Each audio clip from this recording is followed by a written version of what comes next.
Biaya praoperasi komersial. Biaya yang dikurangkan biaya dikeluarkan sebelum operasi komersial. Mempunyai masa manfaat lebih dari setahun. Ada uji studi kelayakan, evaluasi percobaan. Biaya operasional, rutin, gaji, listrik, telepon, dan lain-lain. Kalau yang ini dikapitalisasi. Kalau ini dibebankan oleh pengeluaran. Ini pengalihan harta tak terwujud. Nah, apabila terjadi harta tak terwujud, maka nilai sisa buku harta ini dibebankan sebagai kerugian dan jumlah yang diterima sebagai penggantian merupakan penghasilan pada tahun terjadinya pengalihan tersebut. Nah, ini contohnya. Kita lanjut aja langsung. Nah, ini yang sebagai sumbangan, hibah, bantuan, atau warisan, bukan objek pajak bagi penerima. Nah, kalau ini yang berupa harta tak berwujud, ini tidak bisa dibebankan sebagai kerugian bagi pihak yang mengalihkan. Nah, kita masuk ke koreksi fiskal positif karena non-deductible expense. Ini mengakibatkan laba kena pajak atau PKP menjadi lebih besar. Koreksi fiskal yang mengakibatkan pengurangan biaya yang diakui dalam laporan laba rugi komersial menjadi semakin kecil atau yang berakibat adanya penambahan penghasilan. Nah, ini ada koreksi fiskal positif. Ini sebenarnya sama aja ya kayak yang dibahas sebelumnya. Ada penambahan pendapatan dan ada pengurangan beban. Nah, kalau penambahan pendapatan yang belum diakui pada periode yang bersangkutan yang seharusnya diakui. Nah, kalau pengurangan beban ini tidak berkaitan langsung, tidak diperkenankan sebagai pengurangan penghasilan, diakui terlalu besar, dapat dari penghasilan BUP dan dapat dari penghasilan dikenakan pajak bersifat final. Nah, ini kalau yang negatif, karena non-deductible expense, mengakibatkan PKP menjadi lebih kecil. Koreksi fiskal diakibatkan dari adanya tambahan beban yang telah diakui dalam laporan laba rugi komersial menjadi semakin besar atau yang diakibatkan dari adanya pengurangan penghasilan. Nah, kalau negatif, ini sebagai pengurangan pendapatan. Pendapatan sudah dikenakan pajak bersifat final dan pendapatan yang bukan objek. Nah, kalau penambahan beban yang diakui oleh komersial terlalu kecil. Nah, kalau kita lihat di sini,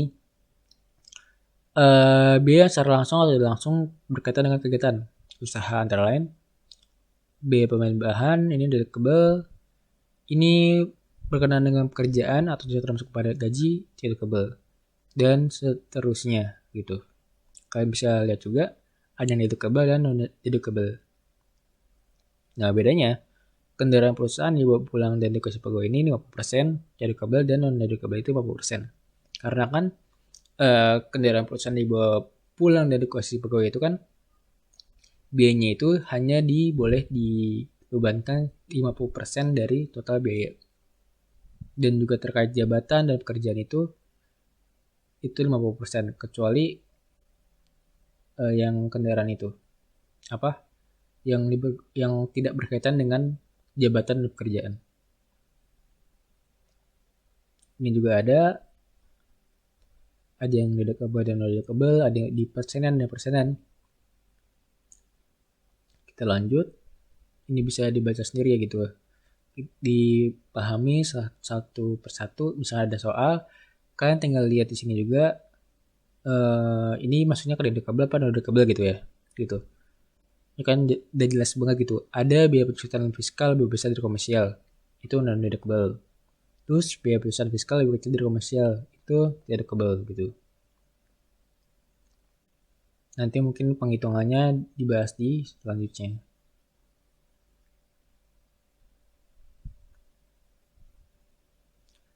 Nah, ini ada contohnya nih.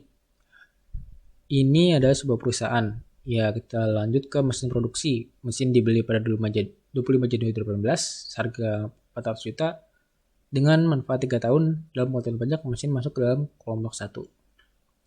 Ini bangunan permanen, bangunan dibangun mulai 14 April 2018, selesai pada tanggal 25 Juli 2018. Berarti kan baru disusutkan atau diamortisasi setelah pada selesai dibangun. Berarti tanggal 25 Juli 2018 baru bisa kita susutkan, dibebankan gitu. Terus ada software yang diperoleh pada 2 Januari dengan harga 500 juta, diamortisasi masa dengan 4 tahun. Nah, kalau mesin produksi ini ada cost, ada pajak, masa manfaatnya 3 tahun, pajaknya 4 tahun, 133 dan 100 juta dengan selisih 33 juta, ini kurasi fiskalnya positif gitu. Ini juga udah jelas banget gitu kan ya. Ini 25, ini 20, ini 44. Dan di mana total selisihnya ini 25 ini positif. Nah, kalau kita lihat di sini kan ya, dengan metode akuntansi dan metode pajak, apabila selisihnya lebih besar dari metode akuntansi ini, korelasi fiskalnya ini positif. Dan apabila dengan metode pajak ini lebih besar, maka selisihnya ini bisa ke negatif. Sehingga nanti kita lihat ini lebih besar positif apa negatifnya nih. Kalau lebih besar positif, maka nanti total selisihnya ini bakal tergantung dari lebih besar mana. Gitu.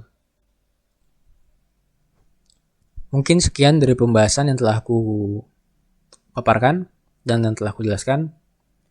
Mohon maaf apabila ada kesalahan dalam tutur kata maupun pengucapan. Terima kasih telah menonton video ini, dan apabila bermanfaat bagi kalian semua, kalian bisa membagi ilmu ini kepada teman-teman lainnya.